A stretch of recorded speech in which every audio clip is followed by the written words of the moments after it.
Hi, I'm Arthur Moats, and I am joined with Craig Wolfley, the legendary Pittsburgh Steeler.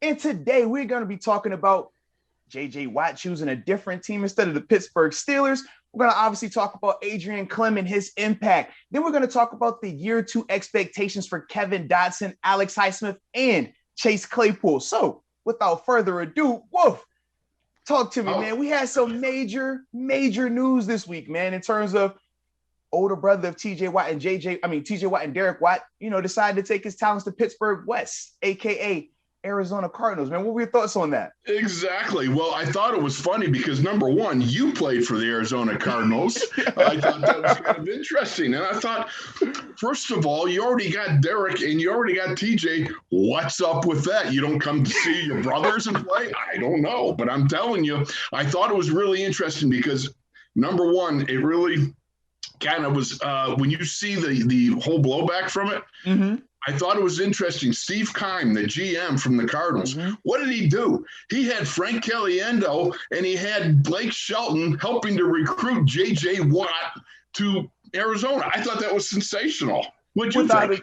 I agree 100%. That's what we like to call the full court press when it comes to free agency. We saw the pictures, right? The private jet. You talked about Blake Shelton. You talk about the stars and the red carpet that they rolled out. I mean, you definitely, if you're JJ and you're going to decide to not play with your brothers, you better have that type of situation, right? In terms of them just giving you every single thing that you desire, both on and off the field. No question about it. So it kind of led one thought to another.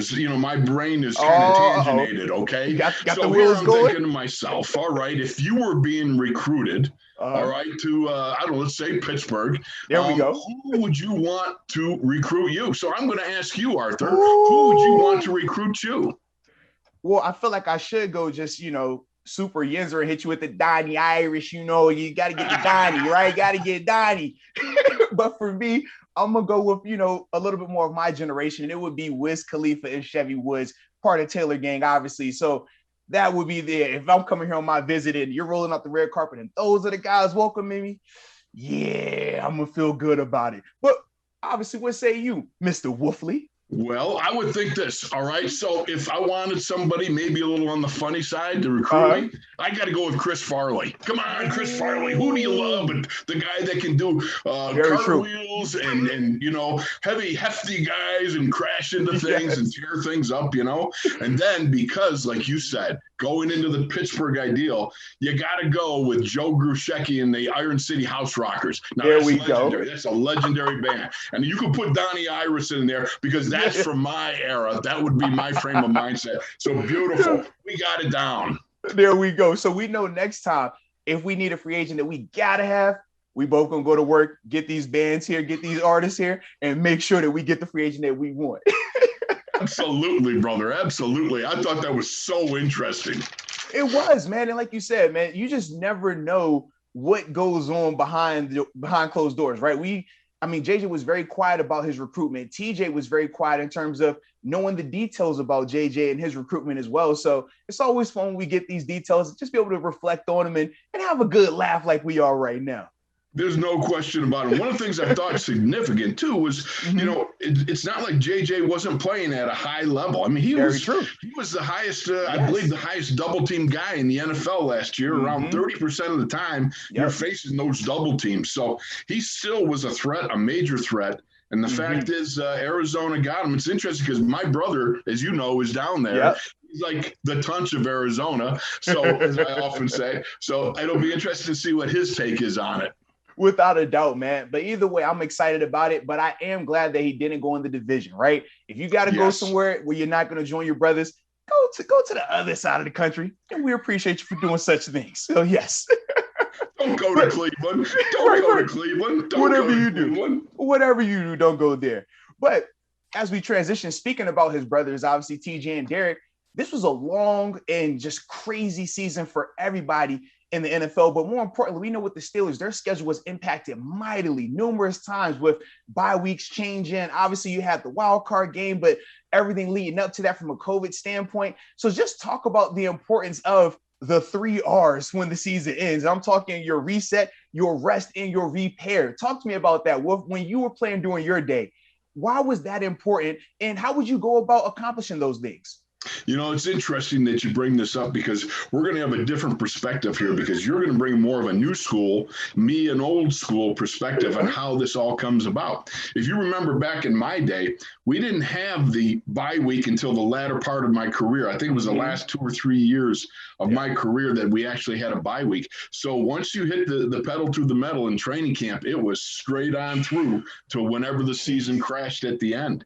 And the fact was, in my era, okay, and I know this sounds like, okay, you had 3 full padded practices, full go, every week, followed by a game. And some of the games were easier than the practices under Chuck Noll. True. And that we did walk up to and into practice uphill both ways. And even during training camp in the winter, obviously, but the fact was, when you're done with that sort of physicality, it really builds up on you. We didn't have a lot of the things that you guys have, the prehab, rehab work, such as what you guys had nowadays. Right.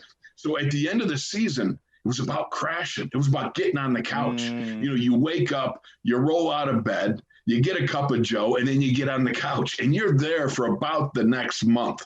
That's about how it works. Yeah.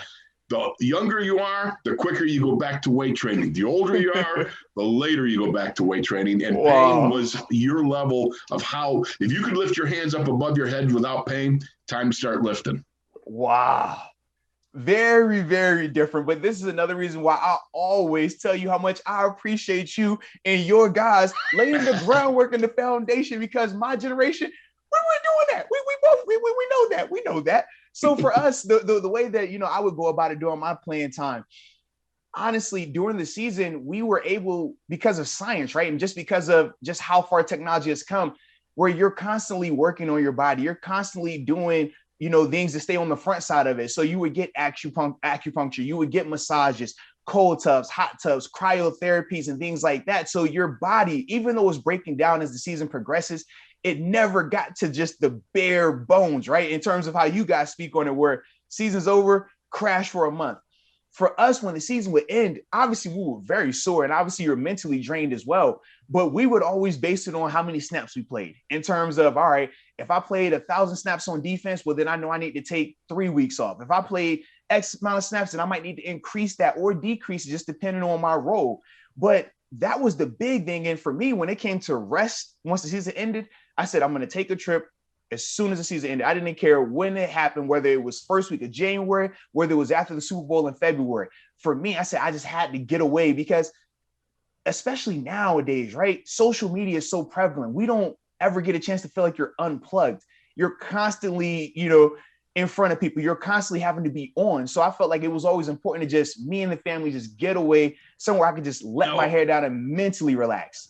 Where was your getaway place? Give me your perfect getaway. Yes. Season's done. Boom, I'm out of here. All right. So for us and my family, it was the Cayman Islands. And the reason why we loved it, we said it wasn't as big and known as like the Bahamas, right? It wasn't as crazy and fast paced as Mexico.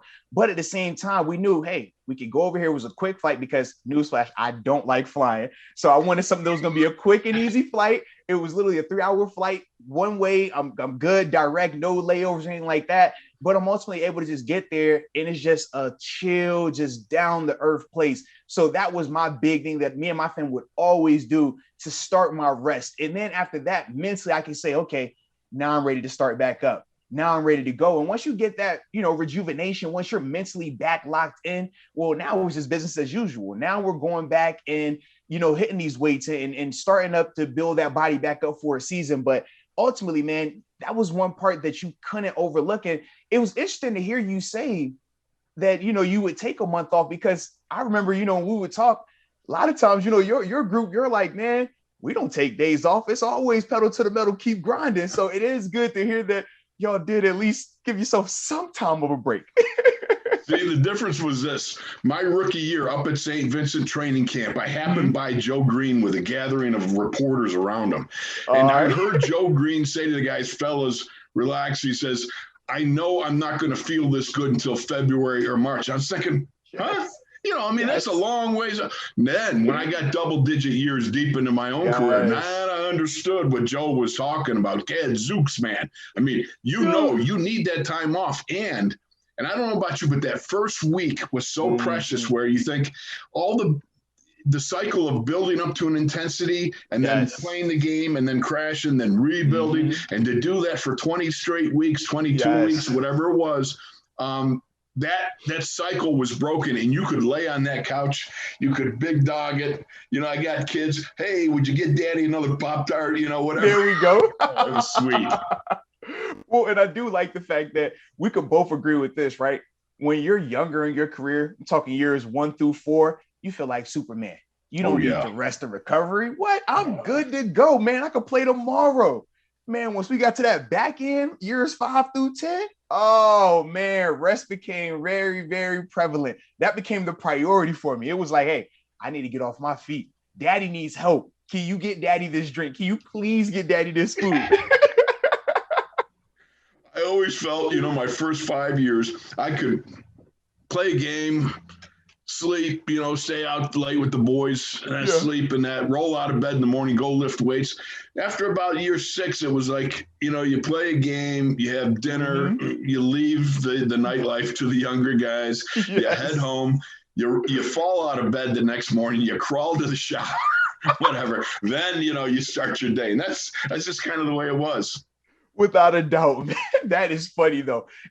That's the beauty of sports, right? Even though we play, in different generations, we can still relate to that element, because that's the part that never goes away. The physicality is always going to be there. The soreness is always going to be there. I'm just glad that I have a fellow football brother to laugh through it with. That's all. We can laugh at each other. I think I feel worse than you. Oh, maybe not. You're looking pretty bad. But say, man, you're limping a little harder than I'm limping today, so I might be all right. Exactly. No question about it, my friend. But that is the whole thing of that first month is so great because of the fact you can just download everything, just get rid of it. And then you start to prepare and you start to look forward. But it's that initial focus of being able to say, okay, let's reload here. You've got to take that time. It's not so big, like you said, in the first couple of years, but as you get older, man, you got to prepare. And that's what I think is significant about today. For you guys, especially what you're saying, the social media thing, I think you got to unplug and get away from all that. Man. You have to, because otherwise you're constantly reminded of the season, whether you did good or bad. But the thing is this, we know how football goes. It's a playoff, right? So if you're not winning the Super Bowl, if you lose at any point prior to that, it always feels like a failure. It always feels like the season wasn't good enough. And if you don't unplug after the season, you never get a chance to reset. You never get a chance to get that taste out your mouth, because you're constantly going to be reminded of the fact that you lost. You're constantly reminded of, well, you shouldn't be on social media. You need to work out, as if you're working out 24/7, 365 days. Like, it's crazy. So I always thought it was important for me, especially, to take time to step away from social media during that time, because this generation is totally different what they have to deal with from just an eyes on them attention standpoint. No doubt about it. I mean, I don't know how those guys, I don't know how they do it, because that's not something I could handle in my playing days. That social media stuff, forget it. Hey, look, and I'm just glad that it didn't become as big as it did till later on in my career, where I was a lot more mature. I had a way better structure around me, because I said, early on, imagine you and me years 1, 2, and 3, if cameras were following us around the way that it is now. It would have been a different perspective, man. Hey, but you live and you learn, right? You lifted me out of stupidity, man. Like I said, I'm just glad that we're able to pass our, the things that we learned through that time on to the younger generation. So hopefully they can continue to maneuver in the best way possible for them and for the organization. No doubt about it. Absolutely, my friend. Yes, indeed. All right. Now you were talking about Adrian Klemm. Absolutely. Yeah, man. We within the organization, they recently promoted Adrian Klemm from assistant offensive line coach to officially the head offensive line coach, the head man in charge. So just talk a little bit about, his transition. What are you expecting from him in this new role? And what are some of the challenges that he's going to face as he becomes the head offensive line coach compared to being the assistant? The good thing for Adrian is that he's not following a legend like Mike Munchak. Very true. That's a hard act to follow. A guy who's a Hall of Fame player, a Hall of Fame coach. I know he was a Hall of Fame player. You know, my best year as far as accolades came, I forgot what year it was, but I was a second, third team All Pro, or one of those guys, because Mike Munchak was there. That's I didn't even get to go there. I was like, if 5 guys got hurt, and then I'd be one of to go. But Munchak, what a great coach, a great player. And that's a difficult act to follow, because you got all the players, all the vets, all their attention, and they are geared into you. And then you're Sean Surratt, and you're coming up, and you're the guy, and it's a little bit tougher. It's a tough thing. So I think this is going to be a great year for Adrian Klemm to be able to jump in and be able to stamp this offensive line as his own. Yes. I'm hoping that he will. I'm hoping he'll take a chapter or a step back into old school, because I'm hoping that, everybody's talking about the run game's got to come around. Yeah. But I know you like that, because I know you like that, featuring the big guys up front, man. Absolutely. Yes, sir. Well, one of the first things I would say is, hey, Adrian, get him pushing cars. That's right. There we go. Pushing. There was one of the greatest exercises that I've ever found. Yeah. It was pushing cars. Now, you got to be careful. Your neighbors might think you're a little Coco Loco like mine did when he saw me at the end of the street. And he's yelling down, Craig, don't worry. I got some extra gas out. Oh, no, I'm doing this for I'm working out. It's important.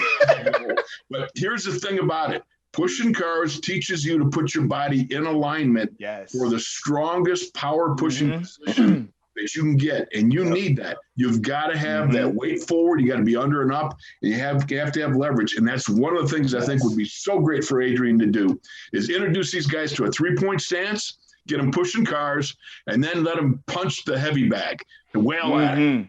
Absolutely. I mean, I think that he needs to do. Yes, I agree with you with that. I mean, when you talk about the pushing of the cars, I used to do that as well. I loved it because absolutely, yes. And the thing that I love was the leverage element of it, but it trained me to keep driving my legs. Think about as a defender, right? Yes. We make a ton of contact, but if our legs go dead on contact, that's where we lose, because the initial blow is typically a stalemate between, running back and linebacker, D lineman and O lineman, just because of, we're all very similar in terms of size and strength. The difference is after that initial blow, whose feet get going the fastest? And then when you talk about hand placement, who can reshoot their hands and replace them the fastest? Those are the things that help you. And that's why, for me, I loved working in terms of pushing cars, because it would become second nature. I didn't have to think, hey, drive my feet. I was already just naturally doing it. And then it obviously looks super cool when you're pushing the car down the street. So trust me, you looked at it from the negative side of like, hope my neighbor don't look at me like I'm crazy.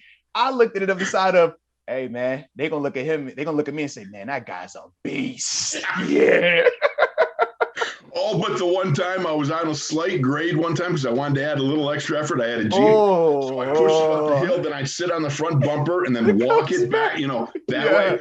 It almost got away from me one time. Woo, if that went down the hill, it would have been tough. Hey, no question, man.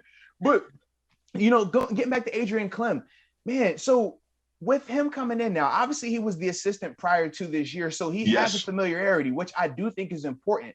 But in terms of him being able to introduce his new ideas, right, his new philosophies and things like that, what do you think will be the best method for him to do that? I mean, should he come in being, not a player's coach type in terms of being really just stern and direct, or should he be a little bit softer with this group? I mean, if you were in that position, how would you handle it? I think I would try most of all to be me. I would most of all try to, retain the personality and skills that God gave me and personal contact. But here's the thing about it, and what Adrian's got to know, which I'm sure he does, it's the fact is he was a player. He knows how to relate to players. One of the most important things I thought Munchak always did was when the players came off the field, he didn't add to the chaos over there's a sack, there's a blitz that hit home, there's a missed assignment, a holding call. You don't get everybody in all rattled and say, what were you doing? And get in the face. No, just calm down, because there's already enough, chaos on the sideline. So without a doubt. Add to that. make sure that you have your personality is one of calmness, but you want to be that guy that can relate to the players in real time, like Munchak could. Watch what's going on out there, and then be able to tell a guy, well, you had trouble because you let that guy uppercut you. You stopped your feet on a pass rush. Blah, blah, blah. You can insert any sort of instructional that you want. But just the X's and O's, that's not enough. You've got to be able to make sure that these guys understand, I see what you're doing. I got your, the technique. I got your back, all those things. And I think Adrian's going to be just fine. He was a player. He understands the dynamics of what it means to be a player. Just be yourself. But I hope that he goes after a physical line, kind of a whole mindset of a physicality of getting after guys and being people movers. Get back to the Russ Grimm / Joe Moore. The whole point is to move guys from A to B against their will.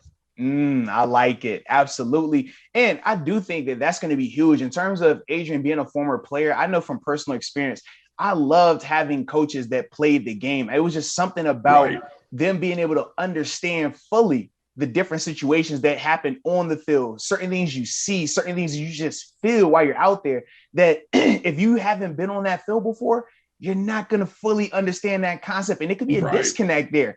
But I think with Adrian having that type of experience, especially at a high level too, I mean, you got to think this guy won at the highest level at the NFL, right? So when you bring that in, I do think that that's going to have a very, very positive impact, especially on younger players like a Kevin Dotson, right? A guy that we think is ready to take that next step in year 2. But having a guy like Adrian that's going to be able to really put his hands on him and mold him, I think that can have a very, very positive impact on Dotson for this next year and going forward. No question about it.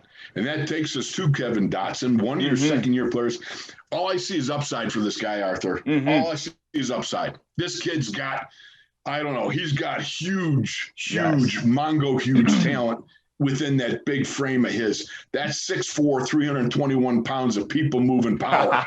And I'm just excited to see what this kid can do. See, I like watching him because of his effort. Man, I think about the play. I'm thinking that it would have been either Denver or Philadelphia. It's a play where Ben has rolled out and he's scrambling, right? And the first guy down the field, Kevin Dotson, I think was his first start. But just seeing how eager this young guy was to not just do his job, but to go over and above what the requirement was. That's what I'm looking for. I don't want a guy that's just going to do the bare minimum and feel like that's enough, feel like that's okay. This guy Dotson, when you watch him, the excitement that he plays with, it just reminds me of when I was younger. I mean, I'm sure you can feel the same way. It's a different level of intensity of an excitement in year 1 and 2 versus year 8, 9, and 10. And you could just see that excitement that he plays with. And for me, I just love watching that because it stands out every time you cut the tape on, man. It's funny because I was reading about him because, again, part of the problem for you, for me and for you, I'm sure, is we didn't get to hang out with the guys last year. The whole COVID thing, man. You didn't have that interpersonal. So I wanted to shake his hand. I wanted to brace him up, man to man, get a look at him and talk with him. Because I already said, football, I don't get nervous. I said, say what? You don't get nervous? I'm like, not a little bit? Not even a little. I mean, gadzooks, man, you would think that a young guy, and what a job he did coming in.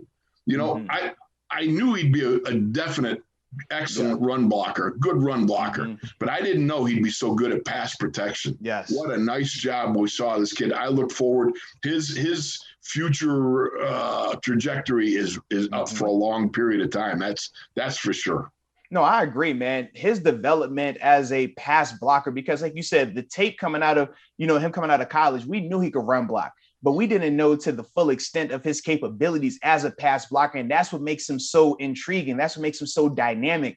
And for me, as long as he could just keep growing, keep progressing, I think this dude can be special, man. So I'm excited about him. I'm glad he's here in Pittsburgh, man. Me too. He's the next generation of a big offensive line coming up, if you ask me.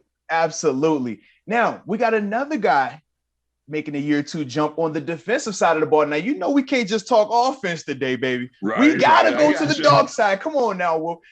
I even show you see what I did here, right? I was like, I'm up here with my veteran, the guy that got me into media, right? You were the one who showed me the ropes. So I said, we're going to start out. We're going to talk offense. We'll go O-line. We're going to talk Dotson. But we got to come over there to talk about Mr. Alex Highsmith, baby. I am excited about him as well. The way we talk about Kevin Dotson, I look at Alex Highsmith in a similar vein. I look at this guy and I say, man, obviously he came from a smaller school in terms of Charlotte, right? But to see him when he got those opportunities, especially early on in the year, he wasn't the starter. He was coming in as the third guy off the bench, but we saw the impact that he had against Baltimore. We can go down the list of games that he had just off the bench where he was impactful.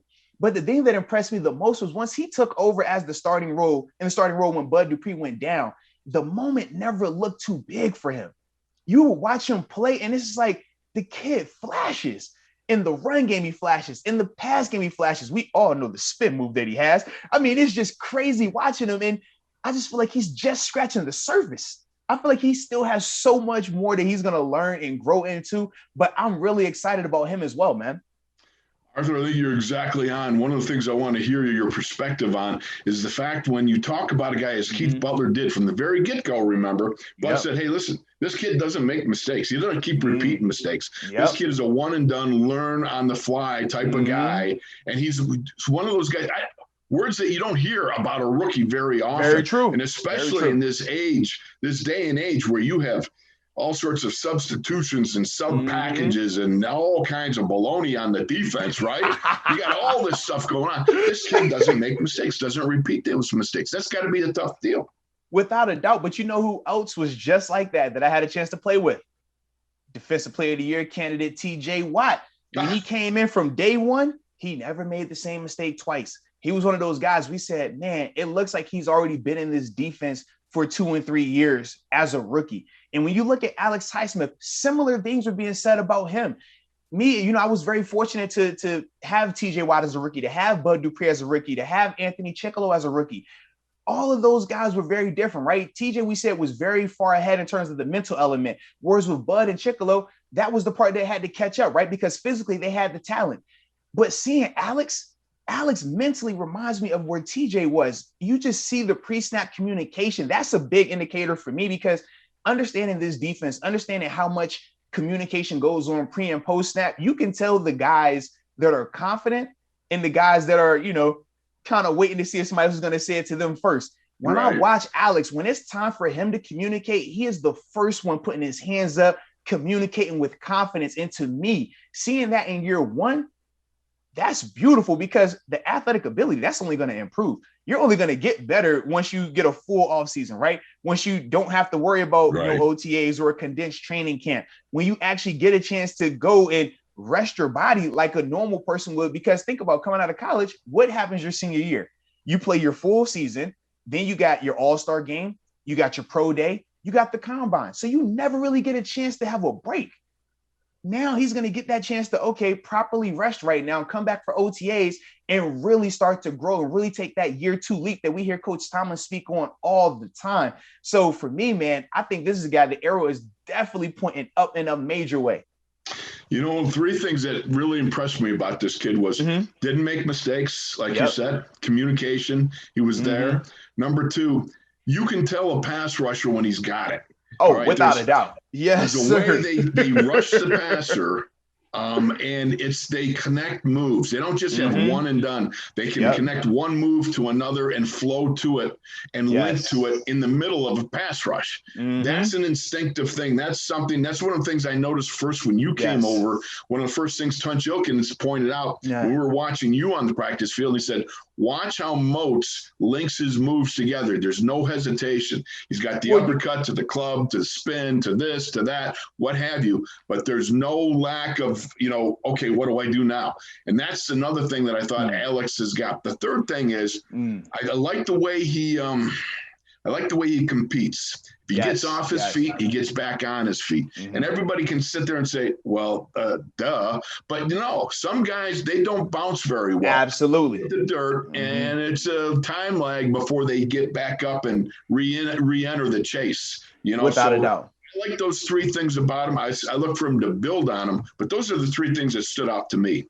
Yeah, I agree with you. And definitely appreciate the kind words as well. The things that I really thought that stood out when I looked at Alex Highsmith, you hit on it mentally. He was sharp. He didn't like he was thinking too much, just playing.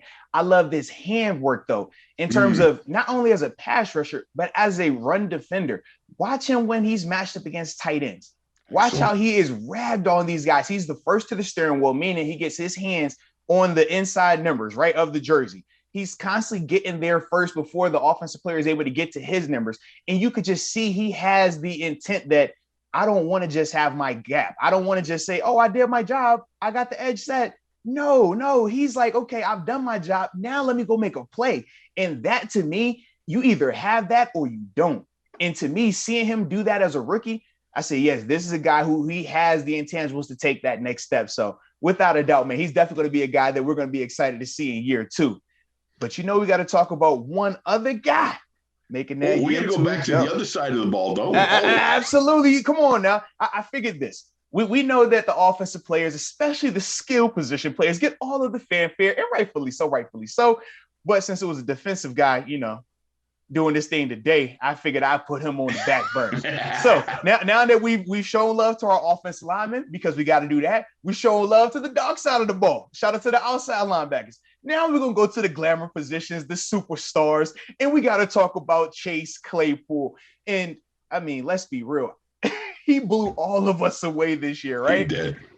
As a second-round pick, no offseason, to come in here and do what he did from a statistical standpoint, not only from just scoring touchdowns, you saw the amount of touchdowns that he had, but he added a deep play element from the passing game that, man, it felt like we had been missing that for a little while now. But it was just such a breath of fresh air to see how dynamic this guy was. And ultimately, we felt like he was still underused at time later in the season. No question about it, Arthur. I think you nailed it. One of the things that was interesting to me was there was a period of about 2-3 weeks where he just kind of faded. I don't know whether it was, the rookie wall, what have you. I'm not his a usage big definitely believer in went that, down. but like you described, when you go through your season, then you go through the combine, then you go through all the bowl games, then in the OTAs normally, and without the COVID year though, it's a long year, but there was a period of time where it just didn't happen for a short period of time, but he exploded when he came on the scene. You're talking about having the ability to go 83 in yard down the sideline.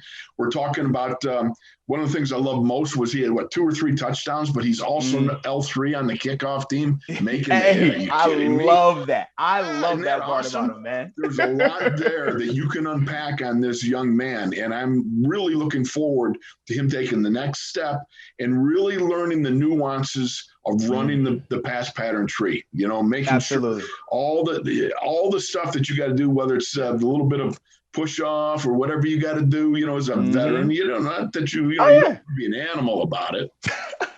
But trust me, all of the elite receivers, they know the tricks of the trade. They know how to create that separation at the point of attack. And he's going to get that. It just takes more reps. But to see how dynamic he was without having all of those veteran savvy tricks, that's why I think we were just so high on him, because you can just see what he's able to do. When he gets that ball and his shoulders are going north and south, good luck, because it's a track meet. And that's what, and to think of how big he is as well, to be able to do that, it stands up, it pops off the tape in a major way. But the thing, as impressive as he is with the ball in his hand, I was more impressed by when he didn't have the ball in his hand. This kid, when he blocks, man, cut on the Titans tape. He barely gets any targets in that game. But watch his impact in terms of blocking. Watch his impact in terms of just the effort that he puts to make sure that the plays, if he's a decoy running a route, he's running it with great effort. If it's a run play, he's making sure he blocks his guy to the sideline, all the way to the water cooler. You know how we used to say that. Take him to the water cooler. He definitely is a part of that same mentality, that same cloth. And to me, that is a beautiful thing, because in Pittsburgh, we know how we like our receivers. We want them complete. Right. We want you not only to be able to run routes and do the glamorous stuff, but give me a little bit of the nastiness. Let me see that Hines Ward side come out, where you're not afraid to put your face in the fan and make a block. You're not afraid to do the dirty things, the not so glamorous things that are associated with playing receiver in the NFL. And Claypool, he shows that he is very versatile and well-rounded in that regard. And I'm just excited because I think the sky is the limit for that guy. Unquestionably so. I think you wrapped it up very nicely. This kid has got so much upside and the talent that I think that he can epitomize and get in the mid-range, long-range, downfield. I think that his size and his speed is going to create more of that drafting wake for others to run in the windows underneath him. And it's going to stretch those windows. So hopefully, they're going to be able to utilize this guy in a way that I think will really match his talent, because I really believe that there was a point in time they needed to push him more. I agree. Yes. And not less. But again, I'm a rockhead. I'm 50,000 headbutts into this life. So what do I know, right? Well, I think we can all agree that coming into year 2, he is definitely going to have a bigger role. It's going to be a more concentrated role on him because of how dynamic he was. So I'm excited about him, and I definitely think that we're going to see him be a focal point of this offense in year 2. No doubt about it. I'm looking forward to it. It's going to be exciting. Absolutely. Now, I gotta ask you something, because there's something that happened on this day. Oh yeah. 38 years ago today. I just found this out. Hold on. 38 years ago, how old was I? I wasn't here just yet. I was close. I wasn't there yet. Yeah, it was March 3rd, 1983. Okay. All right. I just completed my 4th year with the Steelers. Okay. So I was, I didn't even know this happened. A guy named Terry Bradshaw checked into a Shreveport, Louisiana hospital, and he got his elbow, operated on there, right? Yeah. Now, it's interesting to me that he registered under a name. He was admitted to the hospital. Do you know what that name was? I think you mentioned it earlier. Thomas Brady, if I recall. Thomas Brady. How does that happen? He goes in there. He's going to get an assumed name to go in. He's a famous guy going into Shreveport, Louisiana, the hospital. And he goes in under the name Thomas Brady. That's just, to me, it's just hilarious. I couldn't believe it. Out of all the names. What could the names, same numbers, crazy. Both guys, multiple time Super Bowl champions. Sometimes, man, you just got to laugh, right? Absolutely. Did you ever see his movie in Cannonball Run? I did not. No, I did not. Oh, you got to look it up, because there's outtakes at the end where he's with Mel Tillis, and they drove the car into the pool, and they're on the side of the pool like this, he and Mel Tillis. And they kept going to outtakes. I went to watch it during the offseason after it came out in 81. So they're sitting there, and every time Terry turned to Mel, he'd start laughing when looking at Mel. So I see him at training camp. I says, Terry, why did you keep laughing whenever you're looking at Mel Tillis? Mel Tillis, he would stammer and everything like that. And I go, what was it? He goes, Mel had a booger in his nose. And he said every time he started blowing it out, I started bursting out laughing. But that's our man, Terry Bradshaw, otherwise known as Thomas Brady. Absolutely, man. So shout out to Terry Bradshaw, a.k.a. Thomas Brady. And everything that he's done for this organization, baby. Yes, indeed. What are you going to do? Yes, indeed. That's the beauty of it. But hey, shout out to you, Wolf, because you always give us that history that we love, that we need as part of Steeler Nation. And well, you know how that comes about? I'm old. Never old, just seasoned. You know that. You're very seasoned. Yes, very seasoned. So always a blast catching up with you, man. We got to do this again next week, man. What do you think? That sound good? I'd love to. Let's make it a date. Hey, sounds good to me, man. So I'll see you next week. And as always, here you go. Here we go, Steelers.